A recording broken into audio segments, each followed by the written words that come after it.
Hello and welcome to the Buckets and Tea NBA show. I'm your host, Cathryn Naiker. Thanks so much for tuning in to this week's episode. Today, joining me, he's friend of the podcast, your Locked On Raptors friend. It's Sean Woodley. How you doing, buddy? I'm great.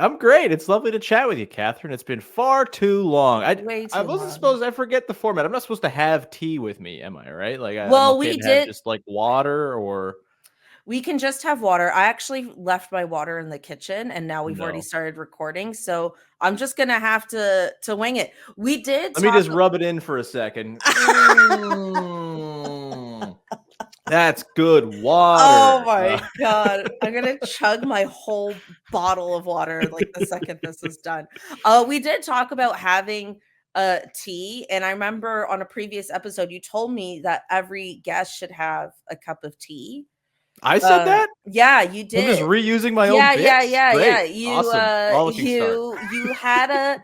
I recall you had a David's Tea brand tea that felt unique to David's Tea. Maybe it was like chocolatey something. Oh yeah, I think I had like a chocolate chai or something. Yeah. Coming back to me now. And then I was like, I'm more of a night. Yeah, like I drink tea at night. Like I have a coffee to start the day, and then I have tea at night. Yeah, midday is water. Yeah, me too. One more second.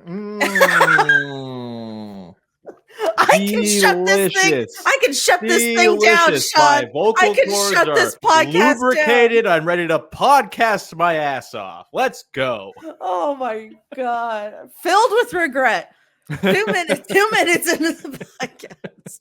Filled with regret. Well, it was great having you on for the last time, Sean. Bye. Oh my God. Okay. Well, per usual, we've got, lots of NBA stuff to talk about, a bit of Raptors stuff to talk about as well. But first, I want to dive into a bit with Team Canada because it seemed as though the brackets were announced, but it feels like the brackets weren't fully announced. Sean, if you can correct me. But I got really excited because I was like, wait a second. Are we not in the American bracket? Because that always bodes well. Which they're not. That's good. They're not in the group with the States, which is number one. So yeah, yesterday they announced that Canada's going to be in a group. The men's side, the women's bracket is mostly set. There's one group that has 2 spots to be filled with qualifying tournaments, but Canada's bracket set on that. And I think they're taking on Australia. What was the other team? I have the list here. I keep on losing my spot in this thing. The women's group is France, the host team. They're 7th ranked in the world. You got 3rd ranked Australia, Canada's 5th ranked, and then 12th ranked Nigeria. So pretty stacked group with the host city or the host country and Australia in there. Yeah, the Canadian side, they will be in a group alongside also Australia, 5th ranked, and then the winner of the qualifying tournament in Spain, and as well as the winner of the qualifying tournament in Greece. So there's like a whole whack of teams that could be in the conversation. In Spain, Spain's hosting it. They've got the Bahamas, Finland, Lebanon, Poland, Angola. So probably Spain is going to be in their group, I would guess, unless Larry Marketing goes nutso. And then the Greece. Which we could. Totally.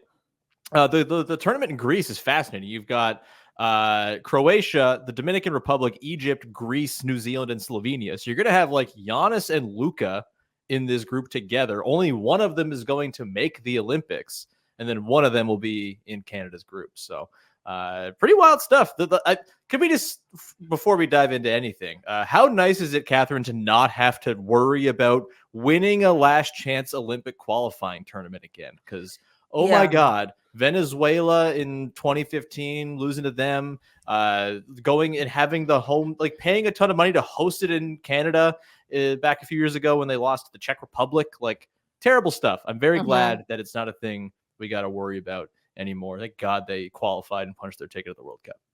I mean, I completely agree. And I feel like I'm very excited for these Olympics because I do feel like more so on the men's side that we do have a chance to medal.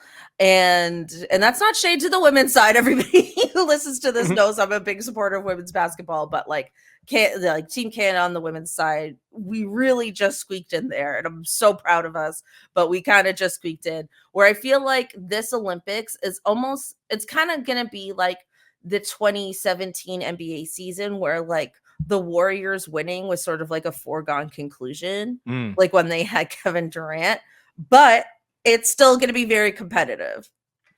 That's kind of how I feel about it going into this year's Olympics.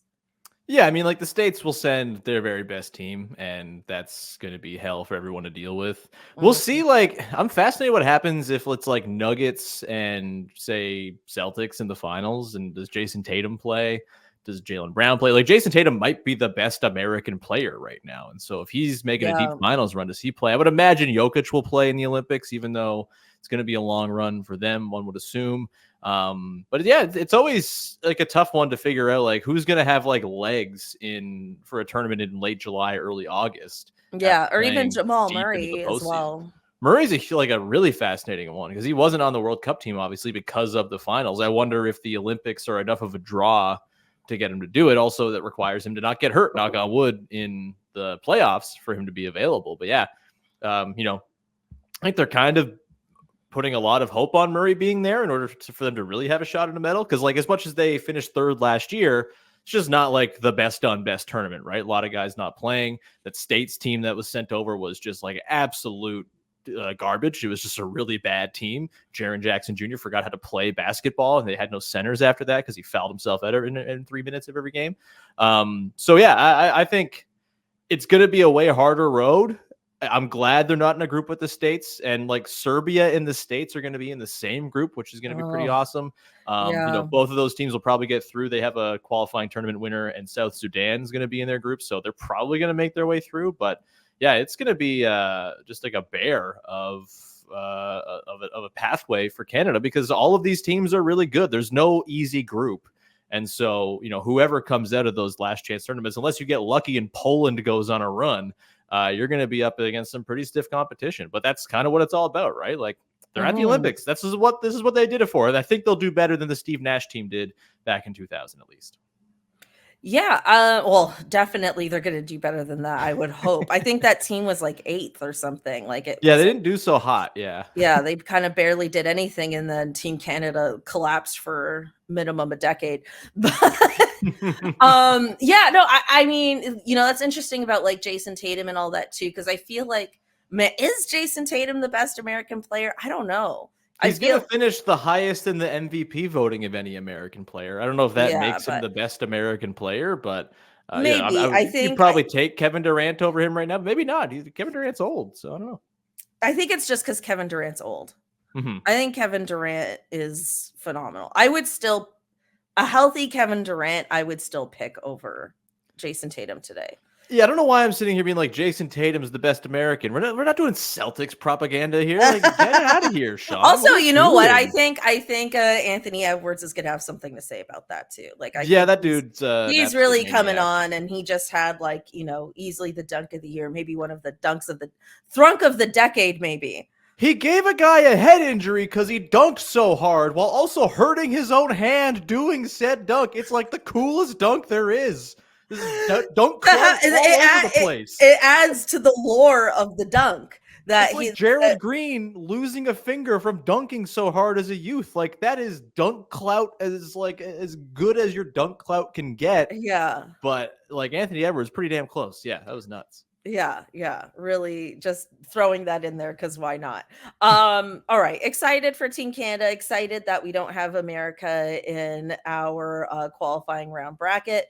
Let's move on to kind of an interesting story that has been looming over the past 24 hours. So Marc Stein reported that the 76ers are interested in Paul George if he makes it to free agency this year. So, this is super interesting because I didn't low-key did not know Paul George had suitors. Okay. And I'm not saying that to be the shadiest person on planet Earth, but like I legit did not know that was a thing. It's kind of an interesting fit. I feel like, especially after like the James Harden trade, it's like, man, these two just keep talking to each other. It's kind of weird. But Daryl Morey is like a sick man. He just needs stars. It's all he can do. He just needs stars on his team, and he's thirsty without them. And also too, like, I mean, I don't, not that you can't replace Joel Embiid, but if you're looking for like some sort of like Joel Embiid insurance just from like an offensive like scoring perspective, I don't know if Paul George is your guy. Like, he might be for a year.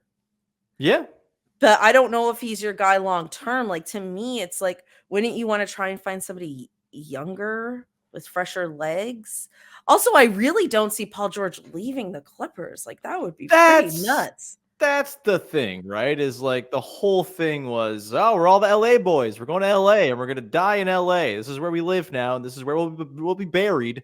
We're never leaving the Clippers. We're going to go to, Steve Ballmer's new expensive dome stadium. And like we have our like gravestones already picked out. They're going to be buried underneath the stadium when we die. Like the whole plan. But us and our whole families. Yeah. But here's the thing is, like, the reason this is interesting is because are the Clippers all that keen on giving a guy? You know how old Paul George is going to be this summer? No. 34. Like, he's not young, and he's had like a ton of injuries over the years. He's obviously bounced back from them, and he's like been very good this season for the Clippers. But I could see the Clippers being like, like, we just went through this 4 or 5 years of will we, won't we have these guys available?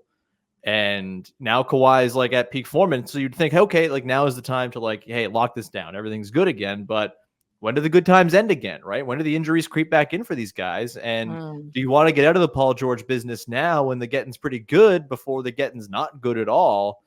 Because like he's going to want probably close to a max deal, right? Like maybe he can't get himself full 4 years or anything like that at age 34 with the injury history he has, but he's got the Clippers kind of over a barrel if they want. Like they can't just go and replace Paul George. Maybe they think that they can still be really good with just Kawhi and James Harden, but if you want to be like a real championship contender, you probably need Paul George in that team. They're going to a new stadium next year. Like, do you want to not have Paul George when you're going to a new arena? Like, it's tough. So I think they'll end up paying him, but I see the reasons why not to pay him as well. And that's where the Sixers get interesting, because the reason to pay him is, well, without Joel Embiid, we've been a complete tire fire. We can't withstand not having him on the team. A Tyrese Maxey, Paul George-led team would do just fine and tread water in a way that they have not tread water this year without Joel Embiid. And like a Maxey, George, Embiid trio is kind of freaking perfect and probably makes them the best team in the Eastern Conference if Paul George is healthy.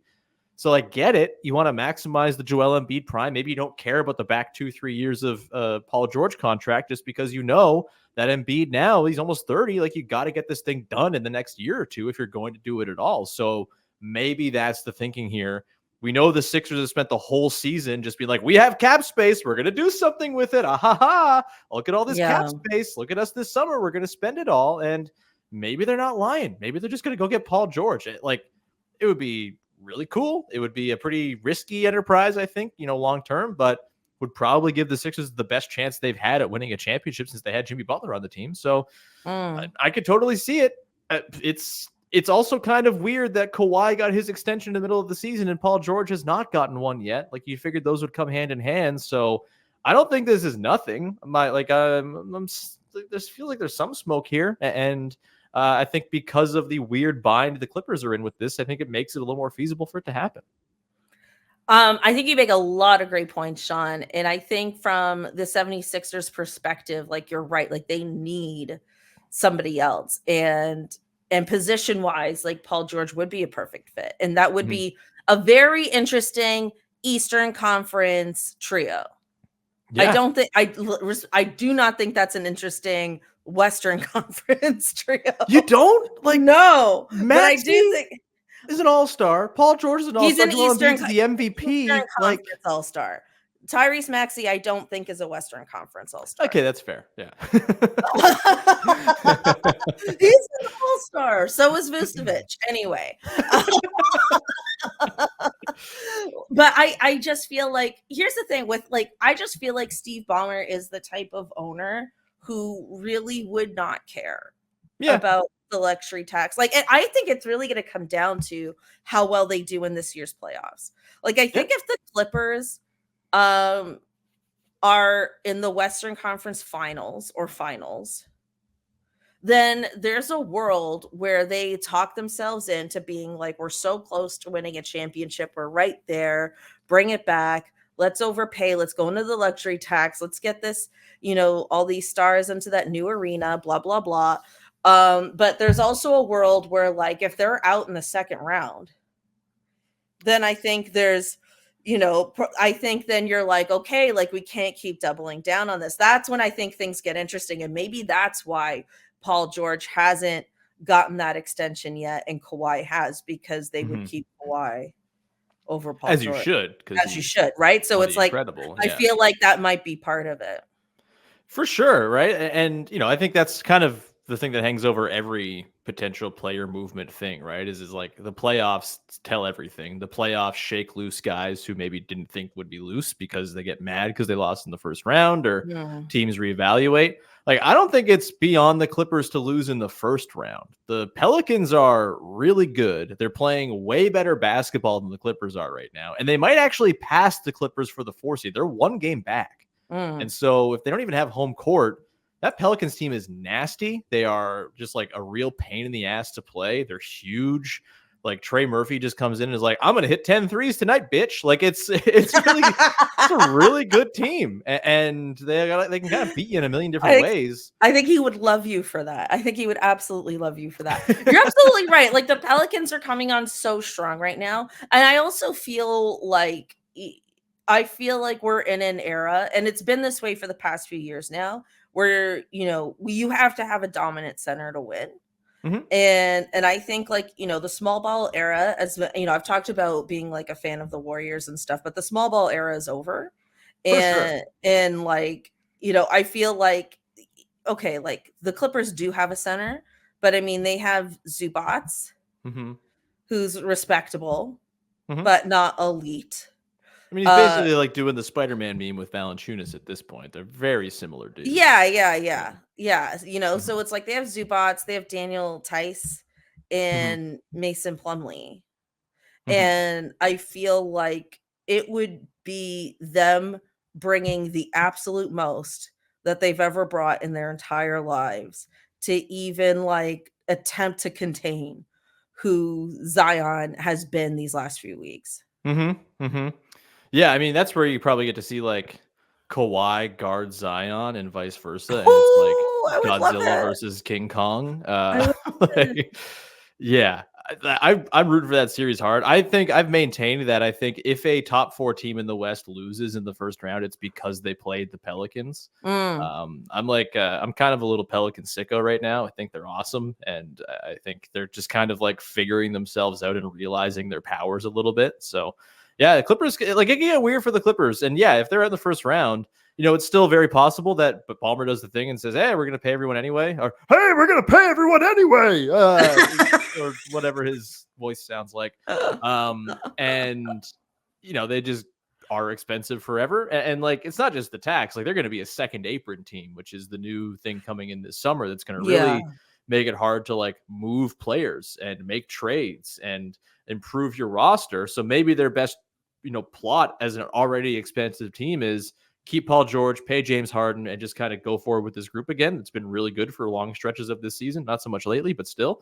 And that's probably the most likely thing because inertia is a powerful force, but the Sixers are creeping out there, man. And I think, like, Embiid, George, Maxey as a trio, that's as good as it gets in the Eastern Conference. That probably is good enough to beat the Celtics.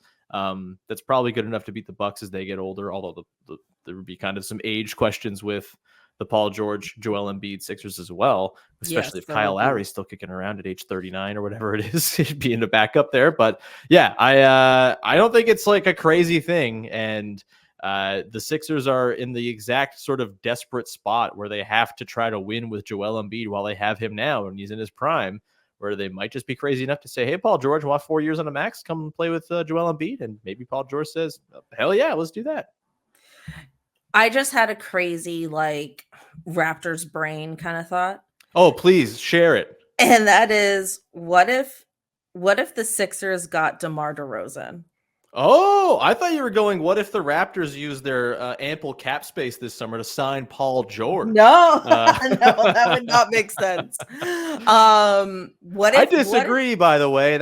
He's like the exact player they need. They need a 6'8" wing who bombs threes and plays defense. That's like the thing they need most. So you don't think DeMar would be a good fit on the Sixers? He'd be a fine fit. I don't think he's like a bad fit anywhere, but I also don't know if 35-year-old DeMar is helping you win in the playoffs. Like, he's really good on the Bulls. It's the Bulls. Like, he's still the defensive liability he's always been. He's still, that's true. It's probably not like he would help, right? Like, I don't think it's a bad thing to have DeMar DeRozan on your basketball team. I just don't know if I'm picking up DeMar at 35 and saying, hey, you're part of our big three now, go make it work. But then him and Kyle would be back together. I mean, that'd be sweet. I would love that. I mean, it would break my heart a little bit to see them with Nick Nurse in Philadelphia. God, yeah. What are you doing? No, we don't want this. This is bad. That's why bad news. That's why it was my Raptors brain just percolating. Because I want to see DeMar on a winning team. That's the thing. That's like something I very much wish for in the background of all of this. I need DeMar on a winning team. It hurts my soul to see him, I feel, quote unquote, wasted away. Stick him on the Thunder or something. That'd be great. On the Thunder? For the Thunder. Just fix they already got, what's his name? That guy from Charlotte. Oh, Gordon Hayward? Yeah. Gordon Hayward. He's I would say, eminently replaceable. That's their old man. They're like, there we go. That ups our age average. Done. I actually didn't understand that trade beyond just that one reason. Yeah, I mean, I think the theory of Gordon Hayward for like 5 years now has been better than Gordon Hayward in practice on account of he's broken and can't play basketball really anymore, which sucks for him. It's a bummer, but it's just kind of the way it is. Yeah, I wish the Thunder did more. I wish the Thunder had some stones and did something real because they are really good. And I think they're going to be too weak and slender to make it out of the gauntlet that's going to be the West, sadly. But that's on Sam Presti being a little pick hoarding weirdo, I guess. I think you're right about that. Although I also think the Thunder are your classic, like, they need playoff experience team. For sure. And no better playoff experience than getting your lunch took by Nikola Jokic for 5 games in the conference finals. There you go. Yeah. There you go. All right, let's move on to our next topic, and that is I wanted to talk about Wemby, who very much feels like the present and future of this league. And there was this whole talk, like Ramona Shelburne did this whole thing on ESPN talking about like is Wemby happy with San Antonio? Do they have to build around him right away and blah blah blah? And then that kind of got some backlash because people were like, hey man, like he's a rookie. You know what I mean? Like he's gonna sign his rookie rightfully extension, so, and he's gonna be there for a while. And the Spurs are a good organization; they've got a solid fan base. Blah blah blah. Wemby has kind of let it be known that he's very much a competitor and that he does want to win, and that he's tired of not winning, and he doesn't want to live multiple seasons on a losing team, kind of waiting for the Spurs to figure out how to build around him, which is why I think that sort of dialogue started. But he didn't in any way allude to not being in San Antonio. No. So I feel like that part of it was a bit egregious. The one thing that kind of like makes me curious is I do feel like they handle him. Okay, this might be inappropriate phrasing, but they handle him with kid gloves is what I'm going to say. Yeah. I think they handle him with kid gloves. He's always on limited minutes. He's always on, and he's doing so much in those limited minutes. It's like kind of an unconscionable amount. It's horrifying what he's doing like 29 minutes a game. It's actually ridiculous. It's insane. But I think what I'm sort of questioning, and I haven't really heard anybody talk about explicitly, is if you do have to handle him with these kid gloves, are we saying that his timeline in this league will not be that of an average star player? I don't know if I'd go there. But because to me, I'm like, why? I don't understand the why of it. Like is he so injury prone you know what I mean? Like, it's not like he's coming off of something serious. Like, usually when you see people in limited minutes and all of this, it's because they've had a serious injury or something like that. And that's not the case with him. So I don't understand the kid glove mentality around him, especially as a rookie. I mean, I don't know if I would say it feels maybe a little strong to say kid gloves. Like he's playing 29 minutes a game. He's played 61 games. He's on track to play 70 as a rookie, which is pretty good. And I think the Spurs looked around at the start of the year and said, "Ugh, look at this roster. We stink out loud outside of Wemby and like Devin Vassell and maybe Trey Jones. This is not going to be a winning season anyway. Why throw him out there why do the Nick Nurse treatment and play him for 38 minutes for a team that's not going anywhere anyway? You're going to, it's the first year in the pros, right? Like I think sort of scaling a guy up is not a bad idea. Hey, like, you're going to get there. You're going to be the face of the league. We know this is happening. But I think because of how just kind of terrible the roster is, how really good the Western Conference is as well, I don't think they really could have talked themselves into a pathway to the postseason, really. And, they're incentivized to try to get another high pick, right? And, I hate tanking stuff. I think it sucks. I think teams should try to win basketball games. And I think it, especially this time of year, like really ruins like the integrity of the standings because you have a third of the league just handing over wins to whatever contender walks through their arena, aka like the Kings last night, just like, hey, thanks Raptors, we're one game up on the 6th seed now because of like because you're on our schedule end of March. Yeah. Right. It's ridiculous. And so I don't like tanking. I think there are certainly times this year where the Spurs could have used him more effectively. I think they played him too long as like the 4 and played too long with Jeremy Sohan as their point guard. Maybe that's their stealth tank move there.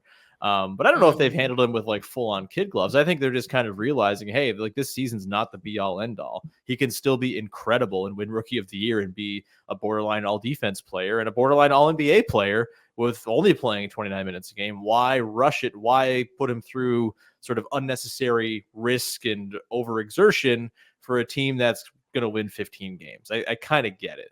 And as far as like is he going to be happy? And I mean, it's like we gotta stop having exactly we gotta stop about all every of that player. BS. Like there's more things to talk about than just is this guy gonna go somewhere else? Like no, like we can like be more thoughtful in the way we talk about basketball. It's more interesting that way, frankly.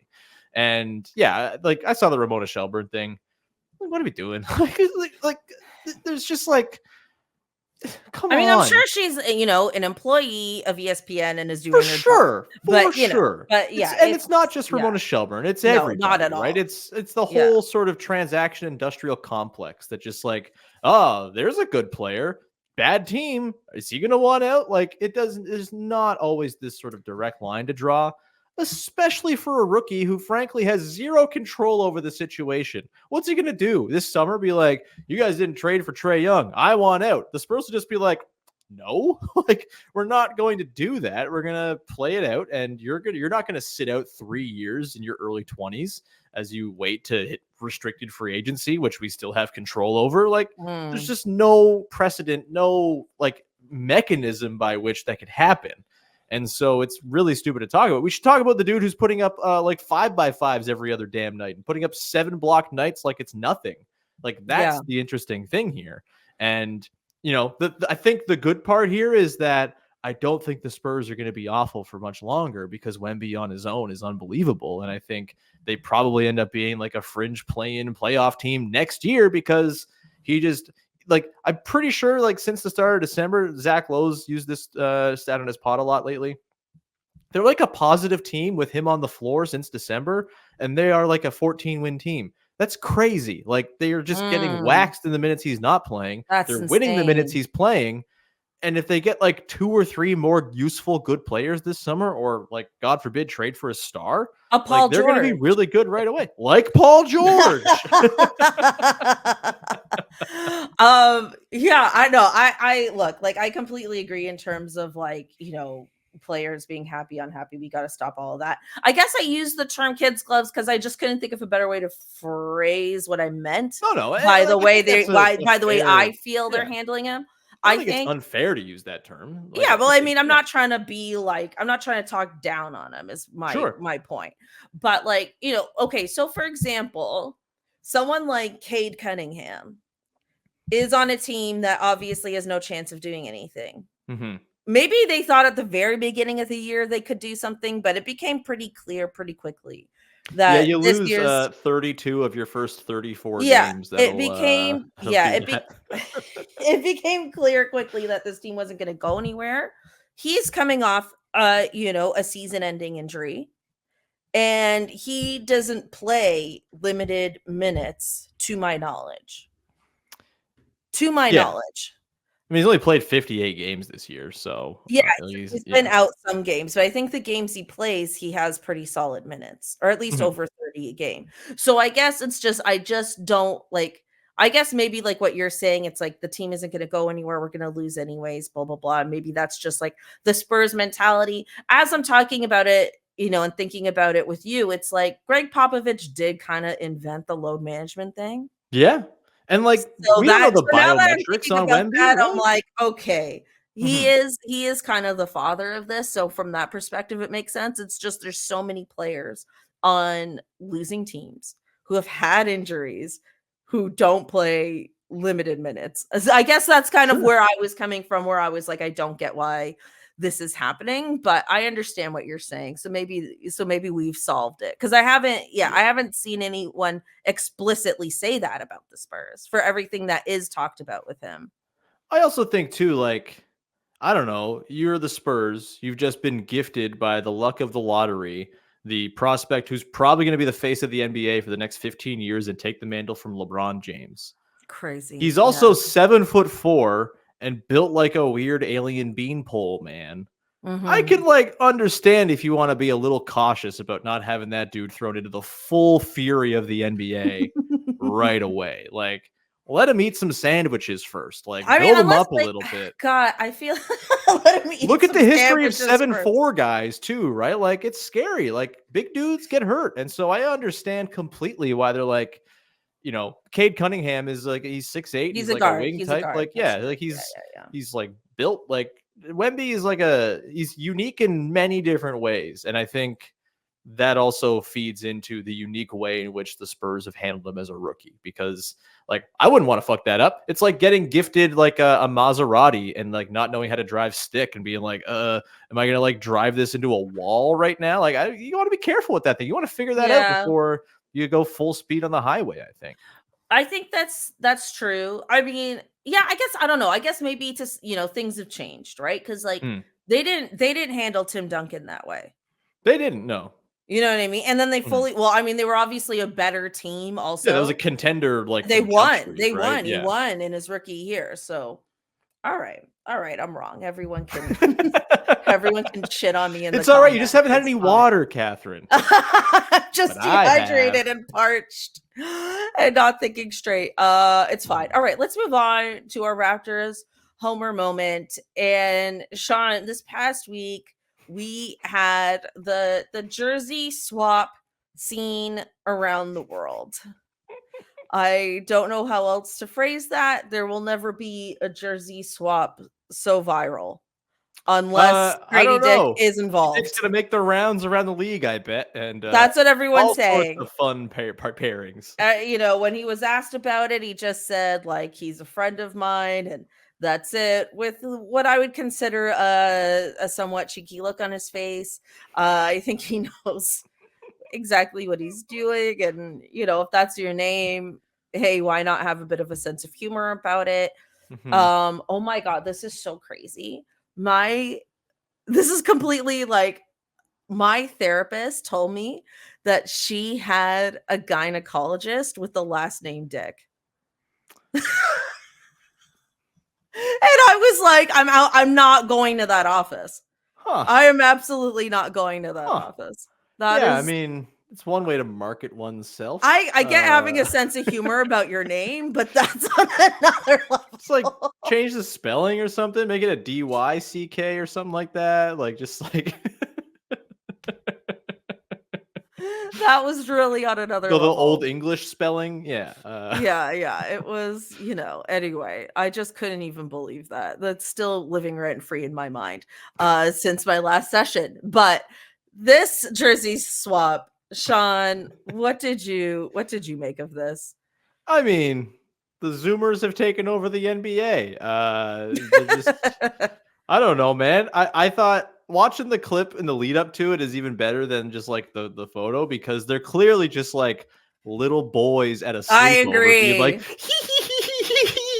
what if we this would be so funny. Don't tell mom. And then they do it, and it's great. It's fantastic. I have no problem with it. It's fun. It's silly. It's dumb. It's 20-year-olds being 20-year-olds.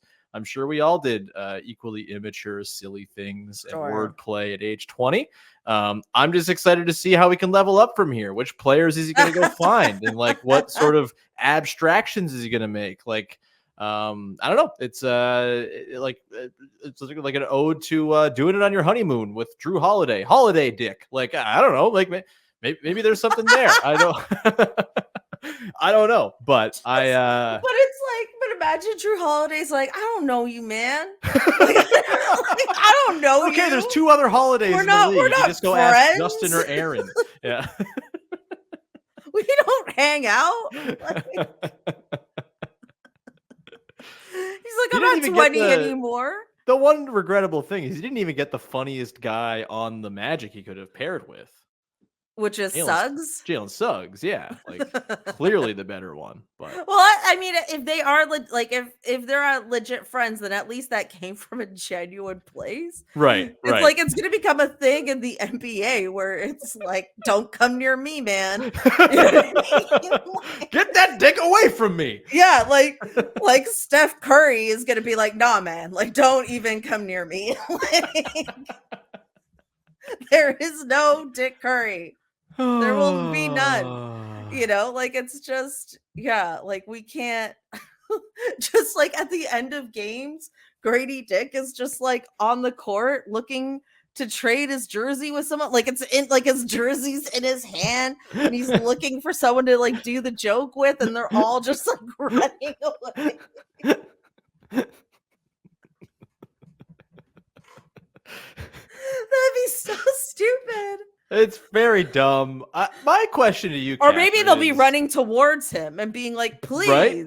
I want to be viral too. Yeah. My name is the name for you. I want your jersey. You got a DNP tonight. Please, can I have your jersey?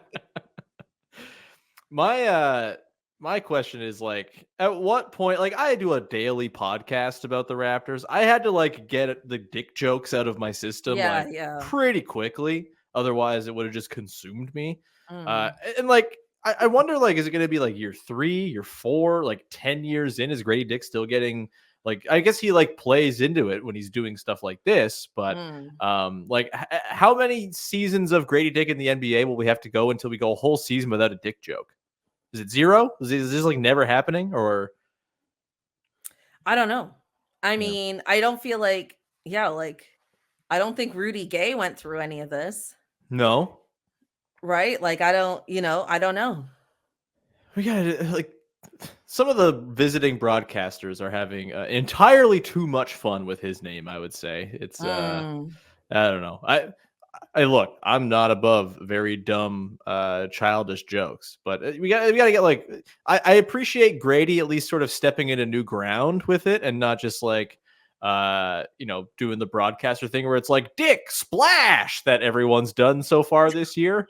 Like he's like doing some physical comedy with it now, which I appreciate. I'm glad that we're kind of advancing the form. I don't know. I think as long as like he keeps having fun with it, then it won't end. Yeah, that's fair. Yeah. Just imagine like a 36-year-old grizzled veteran Gradey Dick still making jokes about his name. Then we'll know the Zoomers really were the lost generation. Yeah, like we'll know that was okay. The Zoomers were in fact doomed.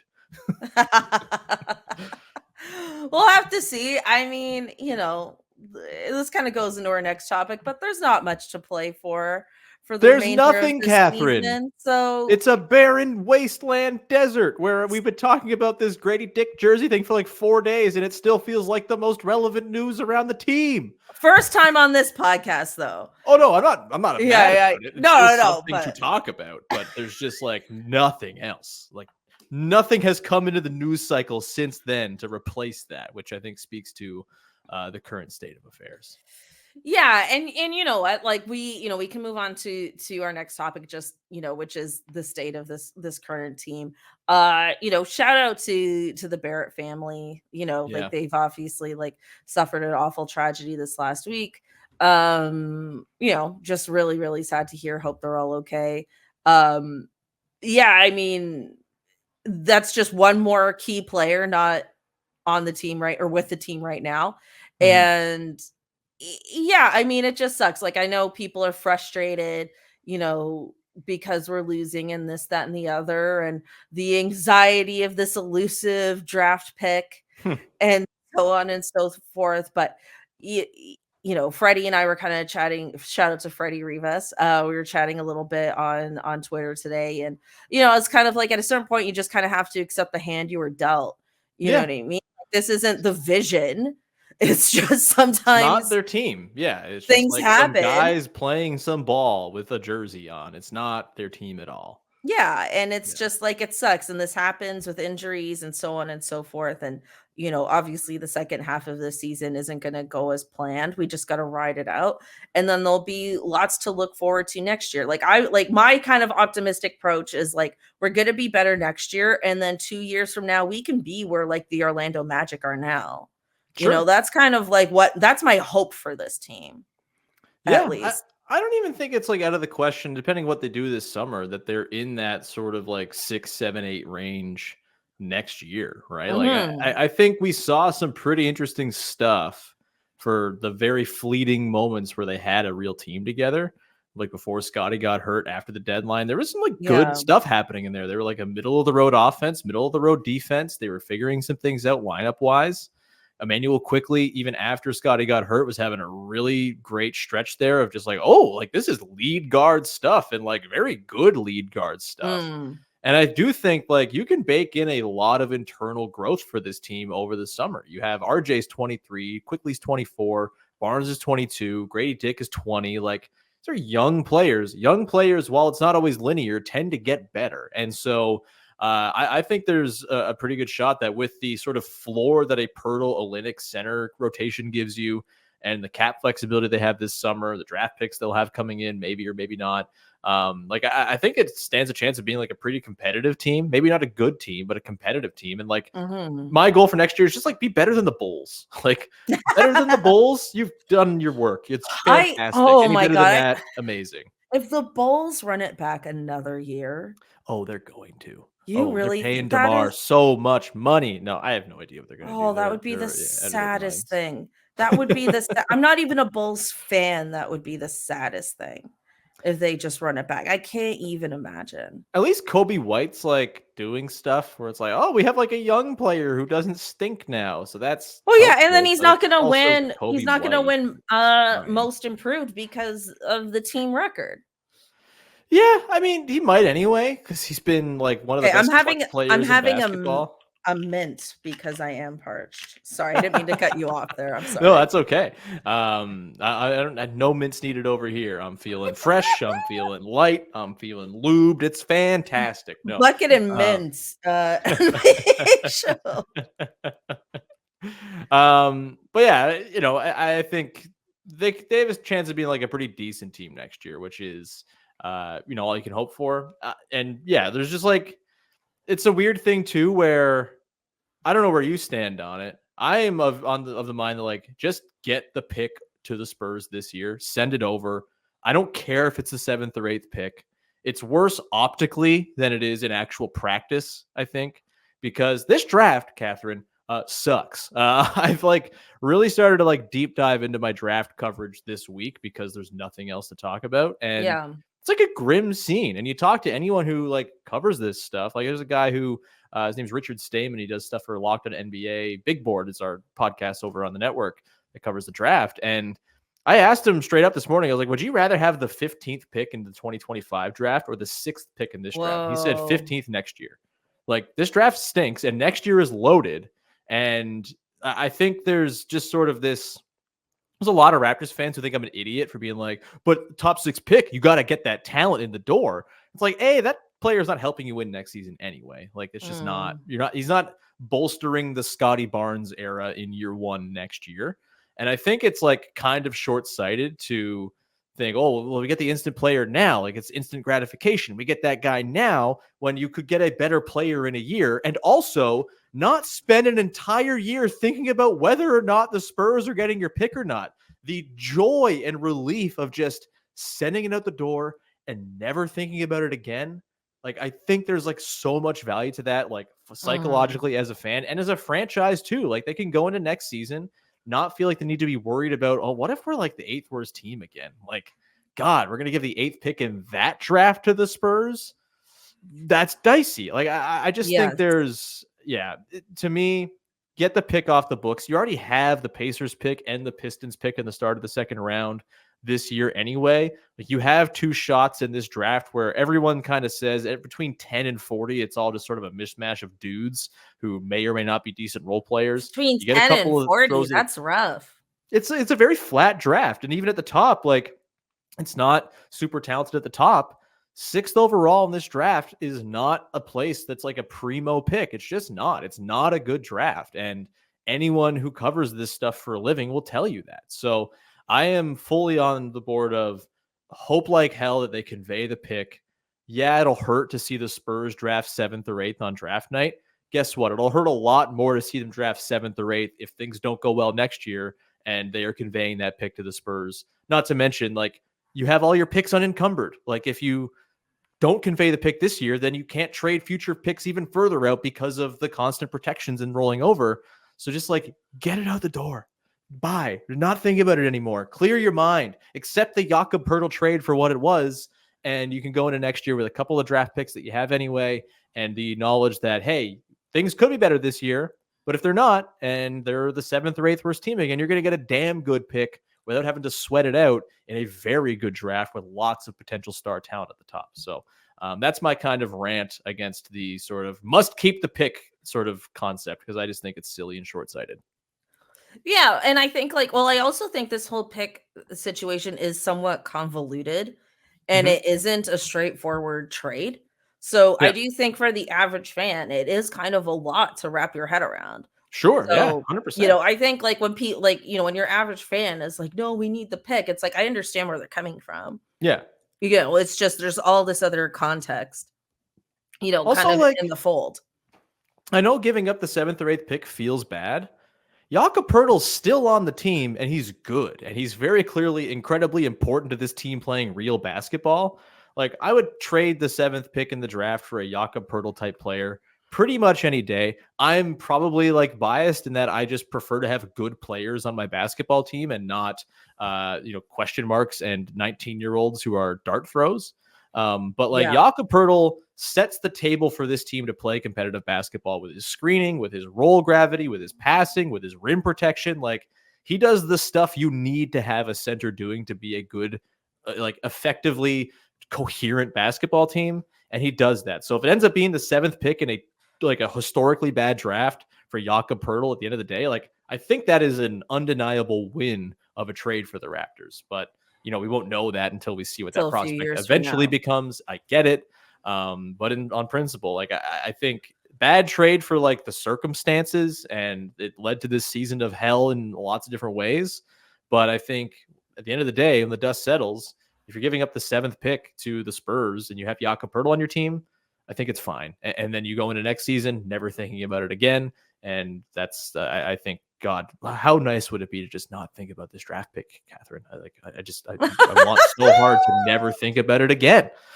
As someone who has a daily podcast, I could see why you have probably thought about it more than most people on planet Earth. I'm full going Shining mode, losing my mind. It's all pick and no wins make Sean an insane boy. It's killing me. Yeah, which I understand. I agree with you, but I agree because this is everyone saying a historically bad draft.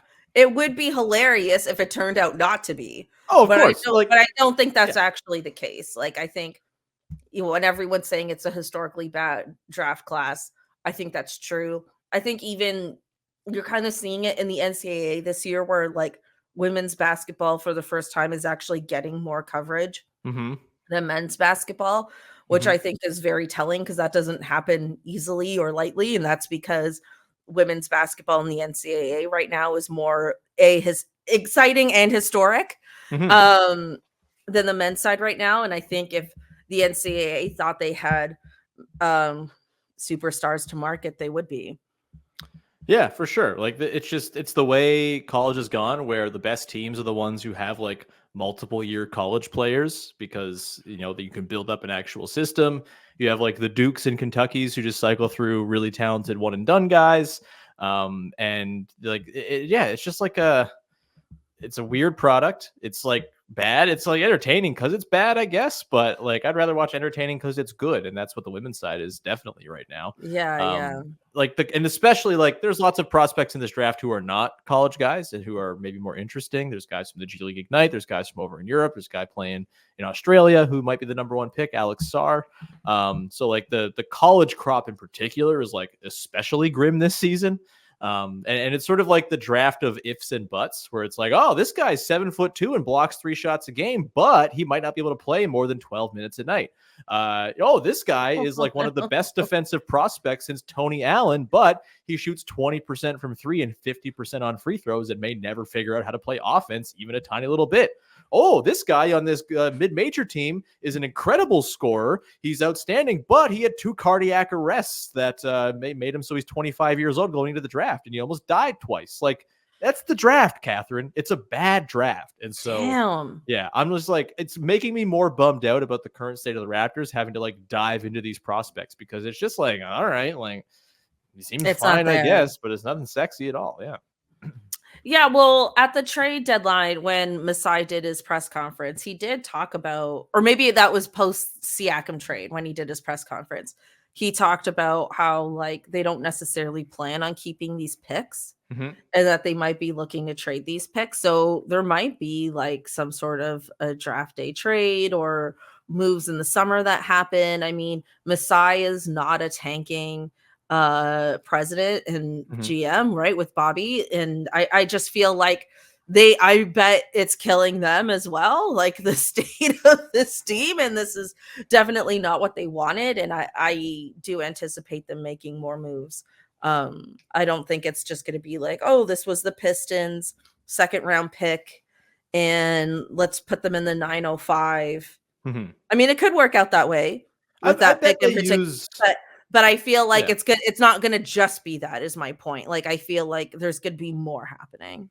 I I mean, they just already have traded one of their picks for Kelly Olynyk, right? Like Yeah, they've exactly. held true to their word already, in that we're not going to make all these picks. They were right. Like, Kelly Olynyk is now here, and I would take Kelly Olynyk over the 28th pick in this draft any day. It's not even close. I mean, there might be a team that could use like, Chris Boucher, who, Mm-hmm. He was finally starting to get some minutes before that injury, but I want to see Chris Boucher being more utilized somewhere, and I think he could be. Like, Mm-hmm. I just feel like, this team does have trade prospects, beyond the, 3 to 4 players that we're trying to build around right now. Totally. And I think like they have like big swing like prospects as well. Like, they have the Bruce Brown contract. They Mm. have these surplus picks. They have that future Pacers pick. They have the extra pick this year from the Pacers. Like, there's a world in which they go and sort of take advantage of a team that crashes out of the playoffs, a team that's getting expensive, that maybe doesn't want to hang on to all their players or can't hang on to all their players, and you can kind of swoop in and say, hey, New Orleans, not to go back to Trey Murphy, but like, hey, Trey Murphy, you're not maybe going to get paid by the Pelicans. They're pretty expensive. They've like never paid the tax in their history. Maybe you swap and get a Trey Murphy or something like that. That's like a pie in the sky, like best case scenario. But like, there are going to be guys who shake loose. There always are.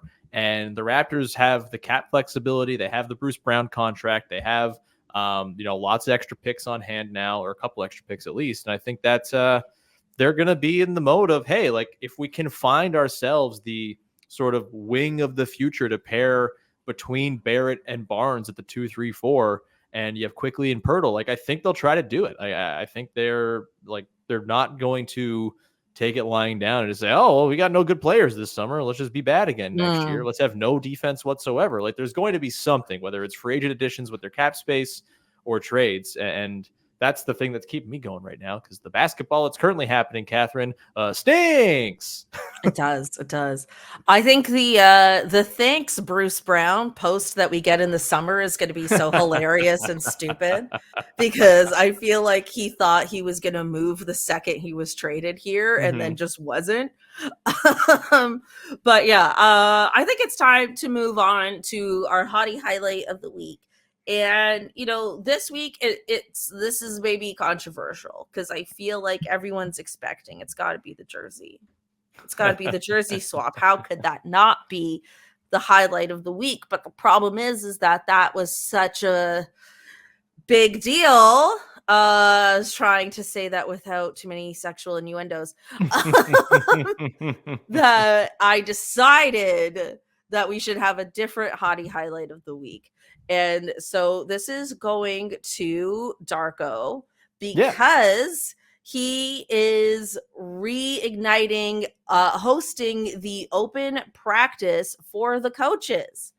So basically, if you are a local basketball coach, like, for kids or for your rec league or something like that, there is going to be an open practice that you can attend and learn a bunch of X's and O's and stuff from the coaching staff. I think this is a brilliant program that the Raptors started doing a few years ago.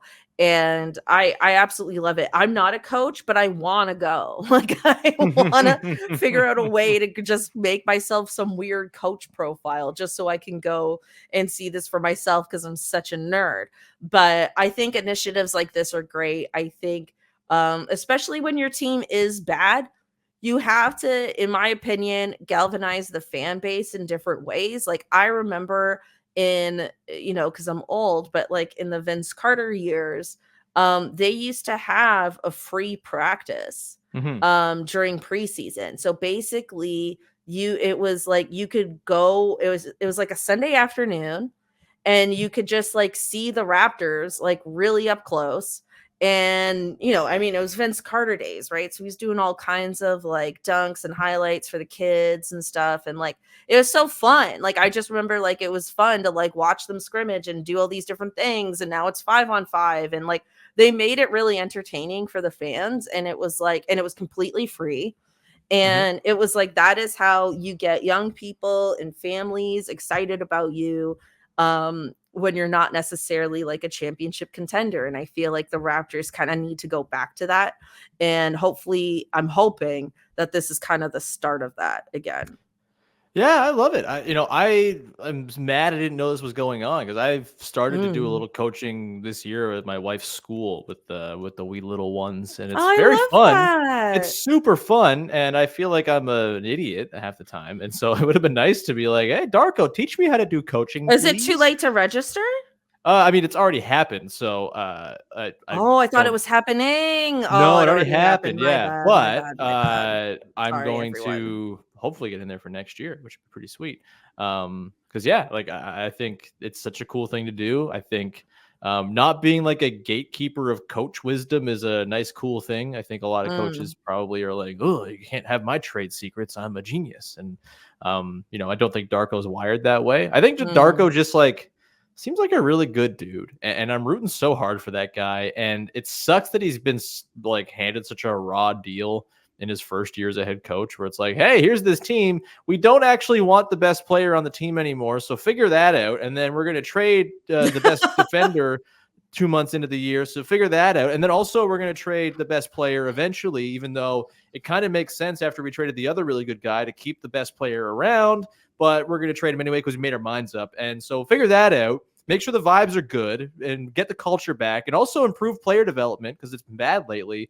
And also the back third of the season is going to be nothing because all of our players are going to be hurt. Have fun, Darko. Like, it's been a hell of a first year. And I think all things considered, yeah, it's probably a bit like an incomplete when it comes to like the tactical stuff. But I think it's just like a guy who's been able to shepherd this team through a hell season. Pretty damn impressive. And for stretches where he's had actual players, they've gone and played pretty good basketball and, made strides on offense. He even had the offense with Dennis Schroeder at the helm humming pretty well before the OG trade, right? And that should not have happened, but he did. He figured it out. And so I'm pretty high on Darko, and all this other stuff I think is just like nice added layers of good guy Darko. It's nice to have a good guy, right? Like, I know there's so many people who are like, I wish Ime Udoka were a coach. He's an asshole. And it's like, why would you want an asshole to be your coach? Like, if you can have a good guy who's also successful, like that is way better to me. And so I'm rooting real hard for Darko because he seems like a genuinely awesome dude that people love. So love this coach thing. Hopefully it's an annual tradition that he does, and hopefully I can be there next time and learn some how to do some good plays for the children who will certainly not retain anything because their attention spans are broken.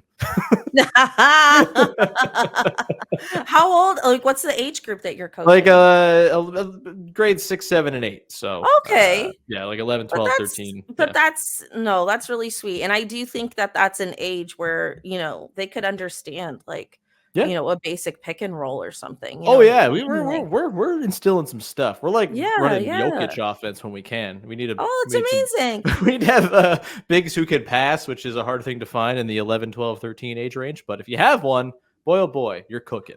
and naming it after, like naming plays after players. I love that concept. Like I love when people do that, and then that gets them energized. Like, like we're doing, the Jokic play or the, whatever play. So kids hate Jokic though. Kids do not get Jokic. Whoa! All I get is, why can't we be like LaMelo Ball? And I want to like heave myself off of the top of the gym. They love LaMelo, well, because of that reality show, or do they love him for basketball reasons? Because who's watching him because like who's watching a Hornets game? Oh, okay. I was like, they're not watching a Hornets game. No. Okay, that's fair. Different generation shit. Just exposed. I'm telling you, man, the Zoomers, Zoomers. Is it a new generation now? The young kids? Is it like something after like post Zoomer? Well, the idea of consuming basketball just through highlights and not through watching a game. Like I've caught highlights, but I also watch games. You know what I mean? Yeah, that's so weird. The Zoomers are taking over. I would never like. I couldn't even consider myself a fan if I only caught highlights. That would be crazy to me. Whatever. Just there for the dunks. I'm not here to tell anyone to be a fan. If you just want to watch dunks, I can understand. Dunks are cool. Okay, fine. You want to watch dunks? That's fine. Just don't call yourself a basketball fan. Call yourself a dunks fan. Exactly. All right. I'm an old woman. Thank you, everyone, for tuning in. Don't worry. I'm old too. I've been like railing against the Zoomers for the last half an hour. I feel extremely old. Oh my God. I'll have to have Karina Mustafa on this show to defend the Zoomers of the world. But thank you, Sean, again for joining me this week. Thank you, everyone, for listening. Sean, let everybody know what you're up to and where people can find you on the internets. Yeah, I'm watching the Raptors, so you don't have to. Over at Locked On Raptors, you can listen to the podcast wherever podcasts are found, and I'm also on YouTube, so you can go watch the YouTube version and do all the nice things. Just click the buttons to support the show wherever it's like, like or subscribe or whatever. Do all those things because it makes me feel good and helps the algorithms and whatnot. At least that's what I'm told. I've never gone into the algo and really checked for myself, but that's what they say. So support the show that way. That's basically all I got going on. It's daily podcasting about your favorite almost basketball team. There you go. Thank you, everyone, again. I mean, yeah, you should also like this show and subscribe to Raptors Republic if you haven't already. I don't tell people to do that, and I probably should. Maybe I will someday. I'll start to sound natural as I say that. Thank you again for listening, for tuning in on YouTube. Appreciate it as always. And we'll catch you next week. Bye, everyone.